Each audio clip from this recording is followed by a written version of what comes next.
Hi friends. வர்ஷித்த ஸ்கூலுக்கு அனுப்பி விட்டுட்டு வந்து பாப்பாவுக்கு முதல் டானிக்கை ஊற்றுனேன். ஏன்னா பாப்பாவுக்கு உடம்பு சரியில்லை, அதான் டானிக்கை ஊற்றுனேன்.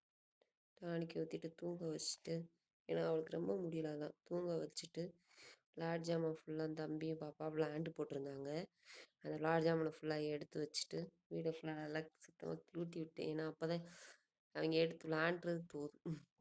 நல்லா செடிக்கு ஃபஸ்ட்டு தண்ணியை ஊற்றிட்டு காஞ்சி போய் இருந்துச்சு. தண்ணியை ஊற்றிட்டு பாத்திரத்தை விளக்க உட்காந்துட்டேன். ஏன்னா கீழே உட்காந்தா தான் எனக்கு விளக்க தோணுது. ஏன்னா சிங்கத்தொட்டி இருக்குது, அதில் அவளை விளக்க பிடிக்காது. அதான் கீழே எல்லாத்தையும் எடுத்து போட்டு விளக்கிட்டு ஃபுல்லாக எல்லாத்தையும் க்ளீன் பண்ணி விட்டுட்டேன். ஏன்னா தண்ணி ஊற்றி அலசி விட்டால் தான் அதெல்லாம் போகும். அதுக்காக தான் அலசி விட்டுட்டு அப்போ அவங்க சாயங்காலம் விளாடுவேன், வெளியே தான் விளாடுவேன். அதுக்காக தான் அலசி விட்டு இந்த பாத்திரத்தை விளக்கிட்டு ரிலாக்ஸாக உட்காந்து டீ குடிப்பேன். ஏன்னா எனக்கு ஃபஸ்ட்டு டீ குடிச்சா பிடிக்காது, கடைசி தான்.